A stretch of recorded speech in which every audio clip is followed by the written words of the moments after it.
Welcome back, learners. We are going to continue with our lessons around factorization. So for this exercise for this lesson we're going to do an exercise. So I'd like you to write down these 5 sums. If you'd like to, you can even do one at a time, but maybe write down all 5 sums. Leave a space of, in each case except for number 5, you just need one line under each one. And then I'd like you to hit the pause button and then try to do the 5 sums based on the examples that we've previously done in the previous exercise. And then after that you can watch and check if your answers are correct. We will be doing 2 exercises on this type of factorization is common factor factorization, so we'll do another exercise on common factor factorization after this as well. So hit the pause button after you've written this down, and then you can check the answers out.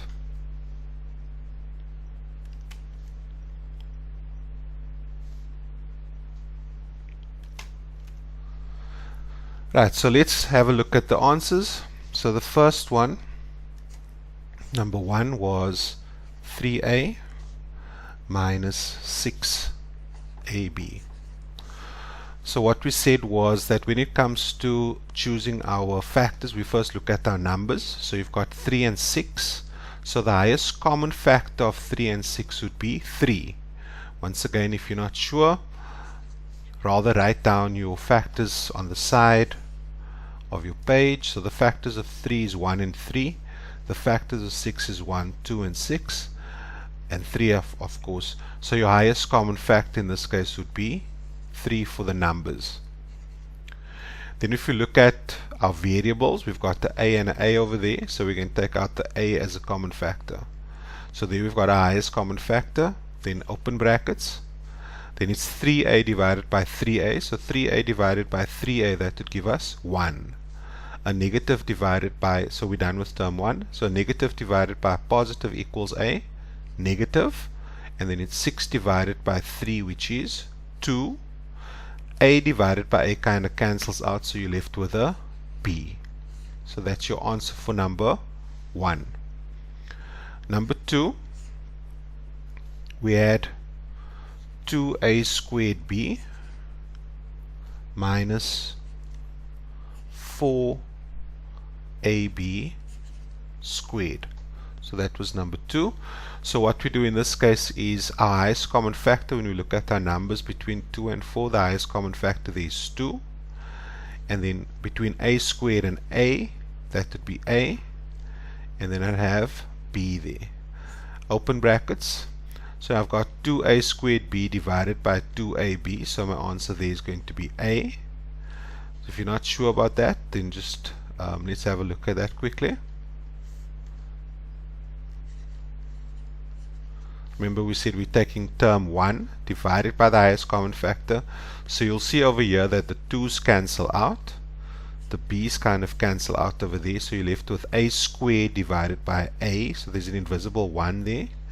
And remember that we said that's going to be, because we're dividing and it's the same base, the law around that is it's a to the power of 2 minus 1. So we're minusing the exponents there.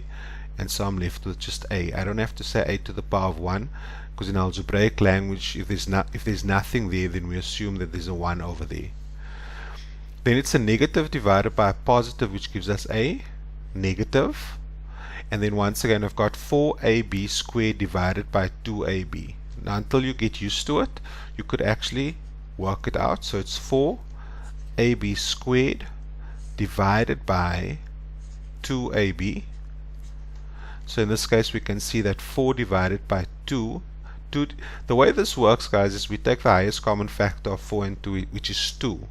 So then we're saying it's 4 divided by 2 and 2 divided by 2 as well. So that gives us an answer of 2. And then the a's basically cancel out, so a divided, so that is exactly the same. So any number divided by itself or variable divided by itself, if the exponents are the same, is equal to 1. And then I'm left with b to the power of 2 minus 1, which is just 1 there. So we can see from here that 4ab squared divided by 2ab, it's 4 divided by 2 over there, which is 2. The a divided by a cancels, and then b squared divided by b is equal to b. So that's my answer over there. Let's have a look at the next one, please. Number 3. So here we go to the examples where we need to factorize with the brackets. So it's 4 multiplied by a plus 1 minus 3 multiplied by a plus 1. So in this case over here, we'll see there are two terms. There's one term and there's another term. So our highest common factor in this case would be a plus 1. And then we're left with 4 minus 3 is equal to 1. 1 multiplied by anything is 1, so your answer there is basically just going to be, there's an invisible 1 there, a plus 1. So I'm taking the number to the front. I don't have to write it down, so that's my answer. Number 4. If we have a look at number 4, we'll see with number 4 we've got 5a squared b minus 3ab squared plus 2ab. So if we have a look over here, how many terms do you see? There's 1, 2, 3 terms. So if I have a look at what is my highest common factor, when it comes to the numbers, I've got 5, 3 and 2. So my highest common factor there is 1. So I don't have to write the 1 down. But if I look at a squared, a and a, the lowest degree there is a. So I can write the a down. Remember, when it comes to the variables, your highest common factor would be the lowest degree.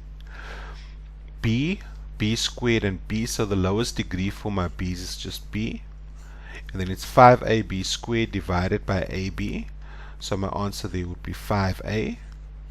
Because 5 divided by 1 is 5. A squared divided by a. Remember there's an invisible 1 there. So 2 minus 1 is equal to 1. And then the b's just cancel out. It's like 1b divided by b is 1.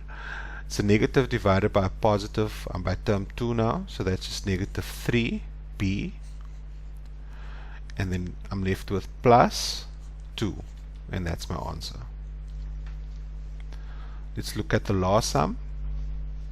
So number 5 of exercise 1 for factorization, we've got 4 multiplied by a minus 1 minus 2 multiplied by 1 minus a. So if we have a look at that, that's a minus 1, and I want this to be a minus 1 as well. So what can I do over there? I can take that negative 2 and I can make that a positive 2. And then I can swap those two around. Remember, if I change that sign, I'm allowed to swap both signs, and then I can start with a. So that negative a becomes a positive a, and that positive 1 becomes a negative 1.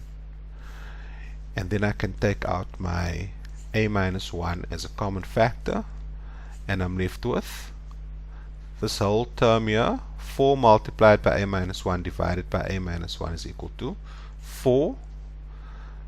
2 or positive 2 multiplied by a minus 1 divided by a minus 1 is equal to positive 2.